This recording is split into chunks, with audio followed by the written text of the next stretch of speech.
आणि इस्ट्रोजन हे दोन हार्मोन फिमेलमध्ये सिक्रेट होतात at the time of puberty. ज्यावेळेला हे दोन हार्मोन सिक्रेट होतात त्याच वेळेला बॉडीमध्ये पिट्युटरी ग्लॅन्ड कडून एक हार्मोन रिलीज होतं. कधी? ज्या वेळेला आपण काय म्हणू शकतो त्याला की फर्टिलायझेशन झालं. फर्टिलायझेशन नंतर तिसरं हार्मोन सिक्रेट होतं म्हणजे lactic acid, that is prolactin. हे प्रोलॅक्टिन हार्मोन आहे हे कधी सिक्रेट होतं? जेव्हा फर्टिलायझेशन होतं त्याच वेळेला सिक्रेट होतं. अदरवाईज प्रोजेस्ट्रॉन आणि इस्ट्रोजन हे फिमेलमध्ये प्युबरिटीमध्ये सिक्रेट होतं, पण प्रोलॅक्टिन आफ्टर फर्टिलायझेशन होतं. आणि with the help of progesterone आणि इस्ट्रोजन मॅमरी ग्लॅन्ड डेव्हलप होतात फिमेलमध्ये. मेलमध्ये इस्ट्रोजन आणि प्रोजेस्ट्रॉन रिलीज होत नाही, त्यामुळे मॅमरी ग्लॅन्ड डेव्हलप होत नाही. आणि हे जे मॅमरी ग्लॅन्ड्स आहेत त्यावेळेला त्यात अल्व्हिओलार डक्ट असतात, त्याच्यामध्ये ह्या मॅमरी ग्लॅन्ड आफ्टर प्युबरिटी डेव्हलप होतात, त्याची साईज वाढते आणि आफ्टर फर्टिलायझेशन ज्यावेळेला प्रोलॅक्टिन रिलीज होतं त्यावेळेला त्या मॅमरी ग्लॅन्ड दॅट इज अल्व्हिओलार ग्लॅन्ड त्याच्यामधून मिल्क सिक्रेट करतात. हे कशासाठी? आफ्टर पर्च्युरेशन म्हणजे आफ्टर बर्थ जे काय फिटस आहे त्या फिटसच्या फिडिंगसाठी हे प्रोलॅक्टिन ज्यावेळेला रिलीज होतं त्याच वेळेला मिल्क प्रोड्युशन होत असतं. ही ॲक्सेसरी ग्लॅन्ड आहे फिमेलमध्ये. पर्च्युरेशन मध्ये खूप महत्वाचा रोल आहे त्या मॅमरी ग्लॅन्डचा.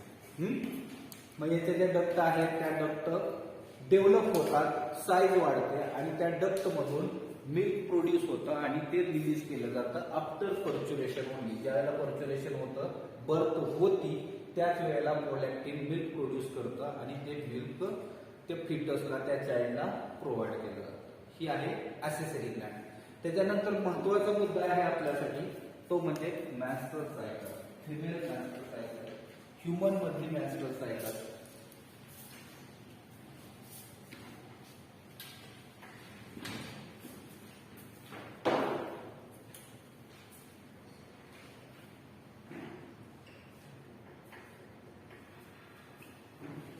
मॅस्टर सायकल जे आहे फिमेलमध्ये ते 4 मध्ये डिवाइड केले. 4 मध्ये डिवाइड झाले.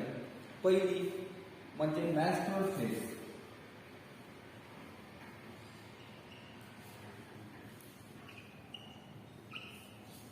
सेकंड पॉलिफरेटिव्ह,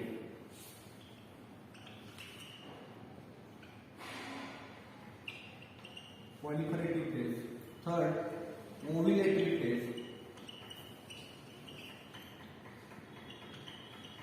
आणि फोर्थ ल्युटिनायझिंग फेज.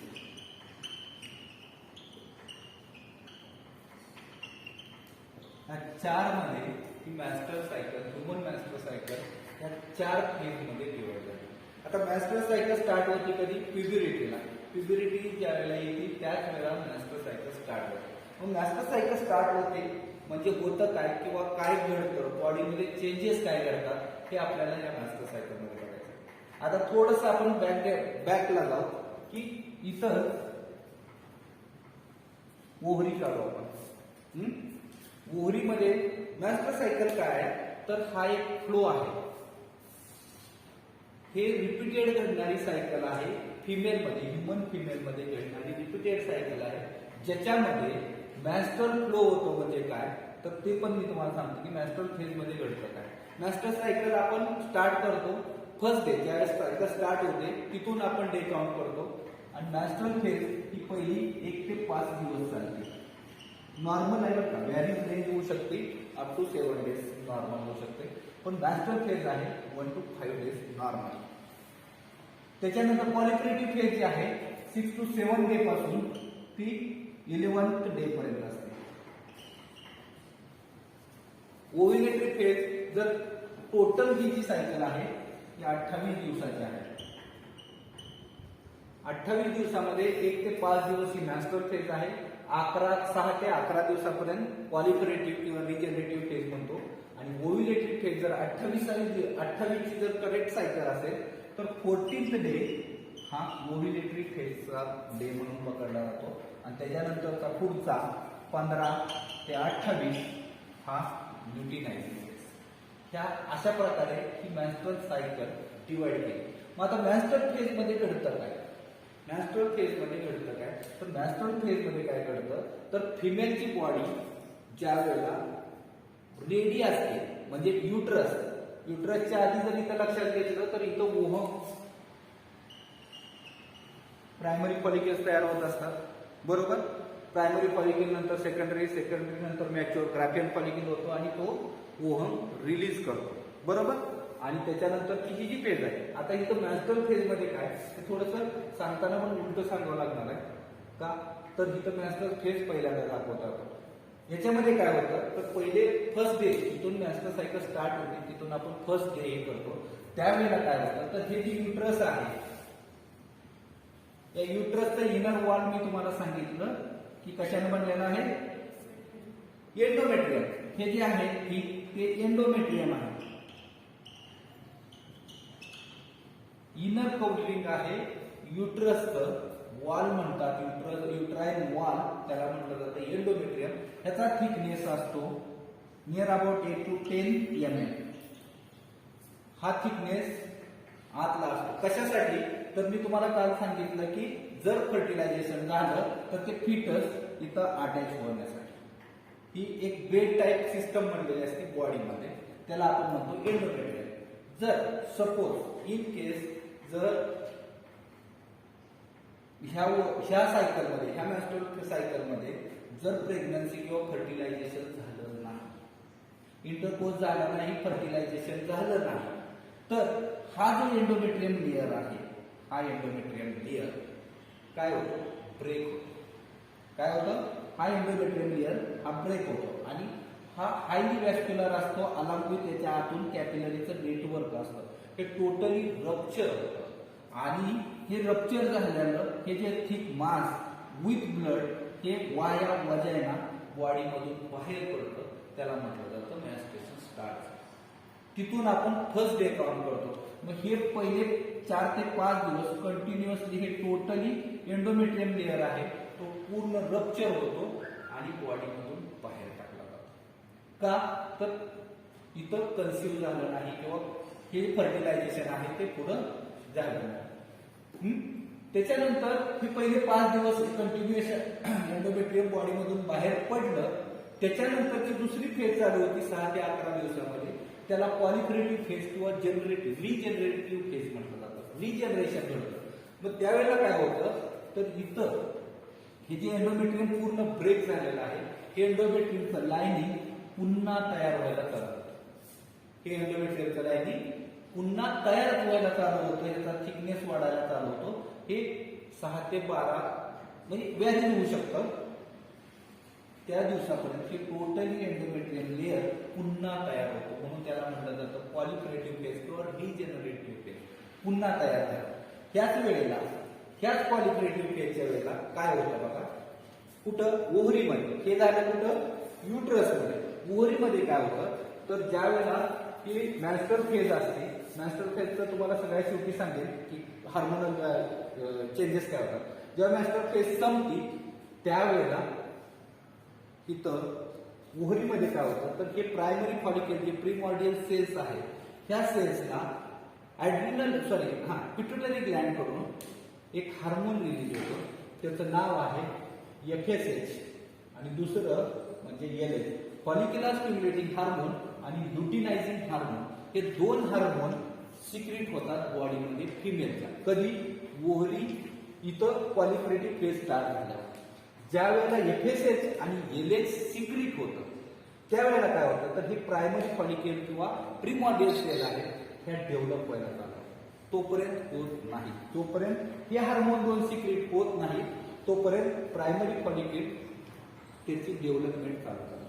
मग इथं ज्या वेळेला FSH LH सिक्रीट होतं त्यावेळेला हे प्रायमरी फॉलिकलचं कन्व्हर्जन एक मोठा होतो, बाकीचे छोटे राहतात आणि सेकंडरी फॉलिकल मध्ये होतं. त्याच्यानंतर काय होतं तर ह्या सेकंडरी फॉलिकल पूर्ण एक मॅच्युअर होतो आणि साईडच्या सेल ऍज इट इज राहतात, त्याला आपण म्हणतो ग्राफियन फॉलिकल. आणि हा ग्राफियन फॉलिकल पुढे जाऊन मॅच्युअर झालेलं ग्राफियन फॉलिकल हे कुठपर्यंत घडतं 6 ते 11 दिवसामध्ये ही चेंजेस घडतात. कुठं ओव्हरीमध्ये. आणि इकडं काय होतात तर इकडं एंडोमेट्रियम लेअर तयार होतो. दोन्ही सायमल्टेनियसली घडत असतात. युट्रस मध्ये एंडोमेट्रियम लेअर तयार होत असतो तर मोहरीमध्ये हा फॉलिक्युल तयार होण्याची प्रोसेस होते. 11 ते 12 दिवसापर्यंत हा ग्राफियन फॉलिक्युल पूर्णपणे मॅच्युअर होतो. आणि ही जी थर्ड फेज आहे ओव्युलेटरी फेज, या ओव्युलेटरी फेज मध्ये काय होतं तर हा ग्राफियन फॉलिक्युल या मोहरीमधून रिलीज होतो आणि ॲब्डॉमिनल कॅव्हिटीमध्ये पडतो आणि इथं ही एम्प्टी फॉलिक्युलर सॅक तयार होते. या सॅक मधून हा ओव्हम, हा फिमेल ओव्हम बॉडीमधून बाहेर पडतो आणि ही जी प्रोसेस आहे कशामधून ओव्हरीमधून बाहेर येण्याची ग्राफियन फॉलिक्युलची त्याला म्हटलं जातं ओव्युलेटरी फेज. ओव्हम रिलीज होण्याची फेज त्याला म्हटलं जातं ओव्युलेटरी फेज. ही जर करेक्ट 28 दिवसाची सायकल असेल तर 14th डेला ओव्युलेशन होतच आणि त्यावेळेला हा ओव्हम रिलीज होतो. इथपर्यंत काय डाऊट आहे का? हे सायमल्टेनियसली घडत असतं. त्याच वेळेला युट्रस मध्ये काय, हे युट्रस फुल्ली मॅच्युअर होतं आणि रेडी टू कन्सीव्ह. हे रेडी असतं कशासाठी? जे काही फर्टिलायझेशन होऊन येईल त्याला एम्बेड करून किंवा त्याला 9 महिने पुढं ठेवण्यासाठी हे युट्रस इकडं तयार झालेलं असतं. तिकडं ती गोष्ट घडते, इकडं ही होते. त्याच्यानंतर काय, हा ओव्हम जो आहे रिलीज झाला. रिलीज झाल्यानंतर त्या ओव्युलेटरी फेजचा विषय संपला. त्याच्यानंतर काय होतं, हा रिलीज झालेला जो ओव्हम आहे हा फिम्ब्रे कॅच करतो. तुम्हाला जी फिमेल रिप्रोडक्टिव्ह सिस्टम सांगितली तो फिम्ब्रे आहे, फिंगर लाईक प्रोजेक्शन स्ट्रक्चर आहे. ते काय करतं तर तो ओव्हम कॅच करतो. त्याच्या आतली इनर वॉल जी असते ती सिलेटेड इपिथिलियमनं बनलेली असते आणि वाया प्रो अँड प्रो मेकॅनिझम तो ओव्हम पुढं ढकलला जातो आणि तो आणला जातो अँफ्युलामध्ये. मी फॉलिपियन ट्यूबची 3 पार्ट सांगितले, फिम्ब्रे, अँफ्युला आणि इस्टमस. तर मिडल पार्ट जो आहे अँफ्युला तिथं आणून तो ओव्हम ठेवला जातो. आता ही जी 4th स्टेज आहे ज्याला आपण लुटिनायझिंग फेज म्हणतो ती 15 ते 28 दिवसामध्ये घडते. आता ह्याच्यामध्ये दोन फेज असतात. म्हणजे एक फर्टिलायझेशन झालं तर काय घडेल आणि दुसरं फर्टिलायझेशन नाही झालं तर काय घडेल. त्या 2 पॉसिबिलिटी ह्या लुटिनायझिंग फेज मध्ये असतात. म्हणजे बिफोर दिस हे कॉमनली घडतं, पण ओव्युलेशन झालं त्याच्यानंतर ही लुटिनायझिंग जी फेज आहे ही फेज मध्ये 2 फेज असतात. एक फर्टिलायझेशन झालं, दुसरं फर्टिलायझेशन नाही झालं. आता इन केस नॉर्मली आपण म्हणतो की फर्टिलायझेशन झालं. ओव्हम जो आहे वाया फिम्ब्रे अँफ्युलामध्ये आला. अँफ्युलामध्ये राहिल्यानंतर इन बिटवीन या ओव्युलेटरी फेज मध्ये जर इंटरकोर्स झाला तर फिमेलच्या वजायनामध्ये जर इन केस सिमेन इजेक्ट झालं तर तो जो सिमेन मधला स्पर्म आहे तो स्पर्म वाया वजायना तो अँफ्युला ट्रॅव्हल करतो आणि तिथं गेल्यानंतर फिमेलचा मेल म्हणजे दॅट इज ओव्हम आणि स्पर्म यांचं फर्टिलायझेशन करतं. फर्टिलायझेशन झाल्यानंतर काय होतं बघा, तर तो 72 तास तिथंच राहतो. फर्टिलायझेशन आफ्टर फर्टिलायझेशन 72 आवर्स तो तिथंच फॉलिपियन ट्यूब मध्ये राहतो. त्यावेळेला इथं काही चेंजेस होतात. ओव्हरीमध्ये पण चेंजेस होतात. ओव्हरीमध्ये काय होतं की जी एम्प्टी फॉलिक्युलर सॅक आहे त्याचं कन्व्हर्जन कार्पस लुटियम मध्ये होतं. कशामध्ये होतं हे लक्षात ठेवा वर्ड कार्पस लुटियम. हे कार्पस लुटियम जे आहे हे ओव्हरीकडून ग्लॅन्ड म्हणून काम करतं. एक ग्लॅन्ड काय करतं तर हे कार्पस लुटियम प्रोजेस्ट्रॉन आणि इस्ट्रोजन हे 2 हार्मोन रिलीज करतं. कार्पस लुटियम काय करतं, प्रोजेस्ट्रॉन आणि इस्ट्रोजन नावाचे 2 हार्मोन हे कार्पस लुटियम रिलीज करतं. ही मग इकडं आपण ठरवलं की फर्टिलायझेशन झालंय आणि हे फर्टिलायझेशन झाल्यानंतर corpus luteum continuously progesterone release करत असतो. त्याच्यानंतर काय होतं 2 दिवसा ते 3-4 दिवसानंतर तो अँफ्युलामधून हळूहळू तो युट्रस मध्ये येतो. युट्रस मध्ये जोपर्यंत तो स्टिक होत नाही तोपर्यंत कार्पस लुटियम प्रोजेस्ट्रॉनची लेवल मेंटेन ठेवतो. आता बॉडीमध्ये लक्षात घ्या, फिमेलच्या बॉडीमध्ये जर प्रोजेस्ट्रॉनची लेवल वाढलेली असेल तरच प्रेग्नन्सी कन्सीव्ह होते किंवा फर्टिलायझेशन कंटिन्यू राहतं. इन केस समहाव जर प्रोजेस्ट्रॉनची लेवल सडनली डिक्लाइन झाली तर ऑटोमॅटिकली फर्स्ट फेज चालू होते, मॅस्टर फेज स्टार्ट. म्हणून पहिले 3 महिने जे म्हणतात ना खूप सांभाळावं जातं किंवा बऱ्यापैकी प्रोजेस्ट्रॉन आउटरली म्हणजे एक्सटर्नली ओरली दिलं जातं. तुम्ही बघा कधी एनसी पेशंट असेल तर त्याच्यामध्ये बघा की त्या लेडीजला पहिले 3 महिने प्रोजेस्ट्रॉन ओरली दिलं जातं. कारण काय तर प्रोजेस्ट्रॉनची लेवल मेंटेन ठेवण्यासाठी. सेकंडली अजून एक प्रेग्नन्सी टेस्ट केली जाते.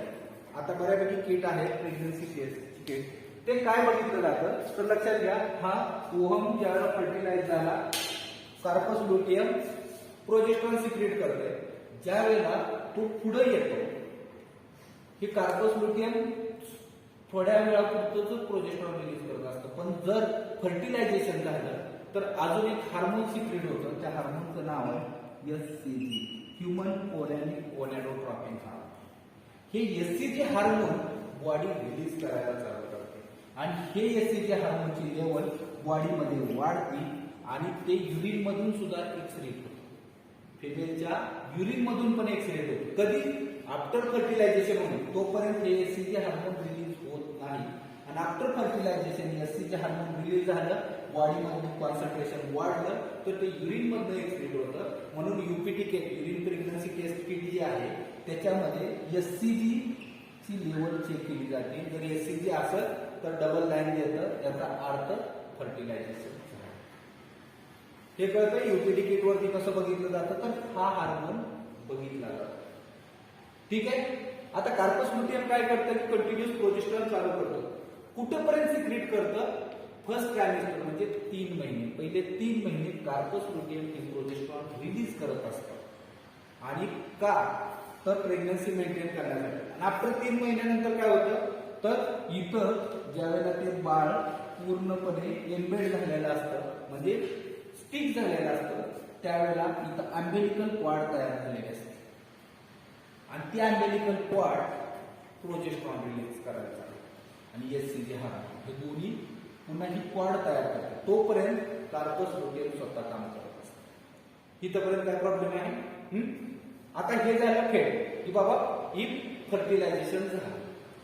जर सपोज फर्टिलायझेशन नाही झालं नॉर्मली काय होतं तर इथं हा जो ओहम आहे हा 48 to 72 आवर्स वायबल राहतो म्हणजे जिवंत राहतो. तिथपर्यंत जर स्पर्म रीचच नाही झाले किंवा इंटरपोज नाही झाला फर्टिलायझेशन नाही झालं तर हा कार्पस लुटियम तो काय करतो की ओहम जो आहे हा 48 to 72 आवर्स वायबल राहतो. त्याच्यानंतर तो ऑटोमॅटिक डाय होतो किंवा डिजनरेट होतो. मग त्यावेळेला कार्पस लुटियम इथं काय होतं तर कार्पस लुटियम काय करतं वाट बघतं प्रोजेस्ट्रॉन रिलीज करतं पण इथं फर्टिलायझेशन झालं नाही म्हणलं की कार्पस लुटियमचं कन्व्हर्जन कार्पस अल्बिकान्स मध्ये. कशामध्ये कार्पस अल्बिकान्स. आणि हे जे कार्पस अल्बिकान्स आहे हे प्रोजेस्ट्रॉनची लेवल ऑटोमॅटिक कमी करतात.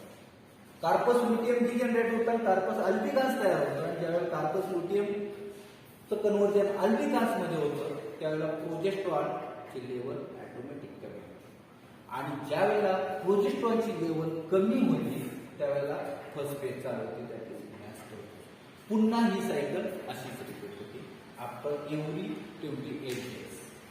ही व्हॅलिड होती फिमेलमध्ये काय 28 दिवस 29, 32, 35 इव्हन 25 ही व्हॅलिड राहते female to female body to body. पण ही कंटिन्युअसली ही सायकल रिपीटेड राहते म्हणून हिला म्हटलं जातं मास्टर्स सायकल. आता काय प्रॉब्लेम आहे का मला विचार. आता ओव्ह्युलेटरी फेज ही चेक पण केली जाऊ शकते. बाहेर ओव्ह्युलेशन चेक केलं जातं. ह्याला ओएस स्टडी पण आहे ओव्ह्युलेशन स्टडी पण आहे. हा पण बघितलं जातं. त्याची एक प्रोसेस आहे म्हणजे सोनोग्राफी. सेकंड प्रोसेस आहे ब्लड सॅम्पल. ब्लड सॅम्पल मध्ये हार्मोनल लेवल. हार्मोनची लेवल ओव्ह्युलेटरी फेज मध्ये हार्मोनची लेवल हाय असते. कुठल्या तर प्रोजेस्ट्रॉन, इस्ट्रोजन आणि एलएच या 3 ल्युटिनायझिंग हार्मोन एफएसएच आणि एलएच सांगितलं त्यातलं एलएच प्रोजेस्ट्रॉन आणि इस्ट्रोजन याची लेवल हाय असते कधी ओव्युलेटरी फेजला, आणि आफ्टर ल्युटिनायझिंग फेजला सडनली फॉल डाऊन होतं इस्ट्रोजन आणि प्रोजेस्ट्रॉनची लेवल. जोपर्यंत प्रोजेस्ट्रॉन आणि इस्ट्रोजनची लेवल बॉडीमध्ये कमी होत नाही तोपर्यंत मॅस्टर फेज स्टार्ट होत नाही. आणि अशा वेळेला कधी कधी सुडो प्रेग्नन्सी पण राहते. Pseudo pregnancy means false pregnancy. काय होतं, जर in case suppose corpus luteum progesterone secrete करतच राहिलं, फर्टिलायझेशन नाही झालं, तरी पण मॅस्टर फेज होत नाही, कधी कधी एक्सटेंड होतं. का तर कार्पस लुटियम इथं पूर्णपणे जे काय चालतं हे सगळं हार्मोनल वरती चालतं, हार्मोनल बॅलन्स होतं. हार्मोन जर बॉडीमध्ये व्यवस्थित रिलीज झाले त्या वेळेला तर ही सायकल बरोबर 28 दिवसाची चालते. याच्या पुढं मागं पुढं होऊ शकते, पण व्हॅरी 2 to 3 days डिपेंड. पण हे घडतं सगळं हार्मोनल बॅलन्सवर. हार्मोन जे सिक्रेट होतात त्याच्यावरती सगळं तयार होतं. फिमेलमध्ये व्हॅरीज येतं, प्युबरिटी कधी लवकर येते, कधी कमी येते, उशिरा येते, कारण हार्मोन जर इस्ट्रोजन आणि प्रोजेस्ट्रॉन जर सिक्रेट बॉडीमध्ये उशिरा झालं तर उशिरा येते, आणि जर लवकर झाले अप टू 10 पर्यंत म्हणजे 10 year पर्यंत सुद्धा प्युबरिटी येऊ शकते. का तर हार्मोन हे सगळं जे आहे ते हार्मोनवरती चालतं. आणि ह्याचा एक खूप मोठा स्टडी आहे.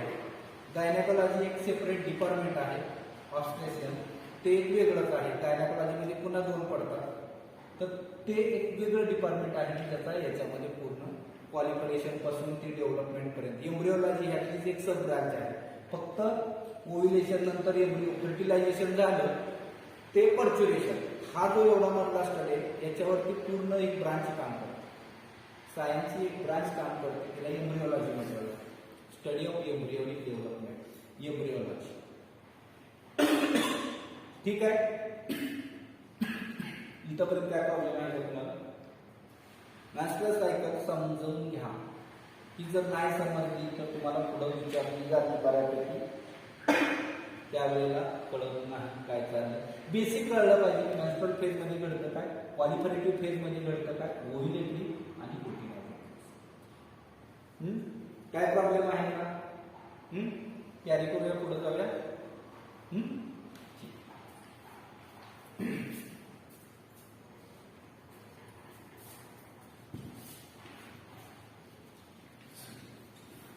हे हार्मोन विचारले जातात बरं का, एससीचे. प्रेग्नन्सी हार्मोन किंवा प्रेग्नन्सी डिटेक्शनचं पहिलं जे हार्मोन आहे ते एससीचे आहे, ह्युमन कोरॅनिक गोनेडोट्रॉपिन. बरेच जण प्रोजेस्ट्रॉन लिहितात. प्रोजेस्ट्रॉन हे बर्थ हार्मोन आहे, लक्षात ठेवा. इस्ट्रोजन फिमेल सेक्स हार्मोन आहे, टेस्टोस्टेरोन मेल सेक्स हार्मोन आहे. फिमेलचं इस्ट्रोजन आहे, मेलचं टेस्टोस्टेरोन आहे. बर्थ हार्मोन प्रोजेस्ट्रॉन आहे. तर प्रेग्नन्सी डिटेक्शन हार्मोन हे ह्युमन कोरॅनिक गोनेडोट्रॉपिन एससीजी हार्मोन. हे 3 हार्मोन लक्षात ठेवा. कुठले काय कधी एमसीक्यूला विचारतात. ठीक आहे, म्हणजे हे लक्षात आलं का की मॅस्टर फेज मध्ये घडतं काय, ओव्हरीमध्ये काय चेंजेस घडतात, सिमिलरली युट्रसमध्ये काय चेंजेस घडतात, हे सायमल्टेनियसली लक्षात ठेवावं लागेल. त्याचबरोबर हार्मोनल बॅलन्स म्हणजे हार्मोन, कुठले हार्मोन कधी वाढतात आणि कधी डिक्लाइन होतात. ओव्युलेटरी फेजला 3 हार्मोन हाय मध्ये असतात, तर ल्युटिनायझिंग फेजला सगळे डिक्लाइन होतात. जर ल्युटिनायझिंग फेज घडत नसेल त्याचा अर्थ हार्मोन हाय राहतात. ठीक आहे, त्याच्यानंतर काही गोष्टी अशा पण घडतात. पेनफुल मेन्स्ट्रुएशन हा एक पार्ट आहे. नावडेज बऱ्याच फिमेलमध्ये हा प्रॉब्लेम येतो, painful menstruation. At the time of menstruation abdominal pain होतं, त्याला पेनफुल मेन्स्ट्रुएशन म्हटलं जातं. पहिले 1 to 5 days मध्ये मेन्स्ट्रुएशनच्या वेळेला स्लाइटली पेन होतात, हे नॉर्मली आहे. पण इन केस हे जर पेनफुली जास्त असेल, पेन जास्त होत असतील पहिले 3 to 5 days, तर याला म्हटलं जातं पेनफुल मेन्स्ट्रुएशन. मग याला बरेच कारण आहेत की जसं की हार्मोनल इम्बॅलन्स असेल किंवा युटराईन कॉन्ट्रॅक्शन. आता ज्या वेळेला मेन्स्ट्रुअल फेज स्टार्ट होते त्यावेळेला काय होतं की ते एंडोमेट्रियमच्या आतला जो लेअर सांगितला होता आपण, काय मायोमेट्रियम ना, मायोमेट्रियमचं कॉन्ट्रॅक्सेशन होतं. आणि ते ज्यावेळेला मायोमेट्रियम विगरसली कॉन्ट्रॅक्ट होतं त्याच वेळेला एंडोमेट्रियम ब्रेक होतं, अदरवाईज होत नाही. आणि ज्या वेळेला हे मायोमेट्रियम कॉन्ट्रॅक्ट होतं त्यावेळेला स्लाइडली पेन होतात. पण हे जर जास्त प्रमाणात असतील तर त्याला पेनफुल मॅस्टरेशन म्हटलं जातं. किंवा ह्याच्यामध्ये अजून एक फिमेलमध्ये येणारी दुसरं म्हणजे इरेग्युलर मेन्सेस, इरेग्युलर मॅनोरेज. का तर हार्मोनल इम्बॅलन्स. इरेग्युलर मेन्स्ट्रुएशन असतं की 28 दिवसाची जी सायकल आहे ती सायकल कधी कधी एक्सटेंड होती, डबलच होते. 60 दिवस, 3 महिने, कधी कधी काय लोकांमध्ये हे इरेग्युलर मेन्स्ट्रुएशन असतं. कारण असतं हार्मोनल इम्बॅलन्स. आणि हे जर करेक्ट नाही केलं त्या वेळेला तर it lead to PCOD, polycystic ovarian syndrome किंवा डिसीज म्हणू शकतो. पॉलिसिस्टिक ओव्हॅरियन सिंड्रोम पीसीओएस म्हटलं जातं किंवा पीसीओडी म्हटलं जातं. ह्याच्यामध्ये काय होतं, हे एक टर्मिनॉलॉजी तुम्हाला माहित असावी, पीसीओएस. तर ही जी ओव्हरी आहे त्याच्यामध्ये जे चेंजेस घडत असतात तर आपण काय म्हणतो, प्रिमॉर्डियल सेल्स आहेत. या प्रायमरी फॉलिकलचं कन्व्हर्जन सेकंडरी मध्ये होताना एकच मॅच्युअर होतो आणि दुसरे ऍज इट इज राहतात. एकच थोडासा हे होतो, ग्रो होतो. पण पॉलिसिस्टिक मध्ये काय होतं, ही तर गडबड होते. प्रायमरी फॉलिकलचं कन्व्हर्जन सेकंडरी फॉलिकल्स मध्ये होताना at A time 5, 7, 10, 12 follicle grow व्हायला चालू होतं. पण असंही नाही की सगळे मॅच्युअर होतात, कुठलाच मॅच्युअर होतो. सगळे सिस्टच्या प्रमाणात सगळे ऍज इट इज राहतात. ना मॅच्युअर होतात ना ग्रो होतात, पण प्रायमरी पेक्षा मोठ्या राहतात. त्याला म्हटलं जातं पॉलिसिस्ट. पॉली मीन्स अनेक, सिस्ट म्हणजे स्लाइटली बल्जिंग नेचर किंवा गाठ मराठीत म्हणू शकतो. तर तसं तयार होतं पीसीओएस मध्ये आणि याच्यामधून ग्राफियन फॉलिकल कुठलाच बाहेर पडत नाही. हे ऍज इट इज सिस्ट तयार होत राहतात बॉडीमध्ये. त्याला म्हटलं जातं पीसीओएस. आतापर्यंत असं आहे की इंडियामध्ये 30 ते 40% फिमेलमध्ये पीसीओएस आढळतो. पॉलिसिस्टिक ओव्हॅरियन सिंड्रोम जे आहे ते बऱ्यापैकी आढळतं आणि हे हार्मोनल इम्बॅलन्स होतं. जर इस्ट्रोजन आणि प्रोजेस्टेरॉनची लेवल जर प्रॉपर नसेल तर हे पीसीओएस होण्याचे चान्सेस जास्त असतात. ठीक आहे, तिथपर्यंत काय प्रॉब्लेम आहे? पुढचा पॉईंट काय आहे मॅडम? गॅमेटोजेनेसिस.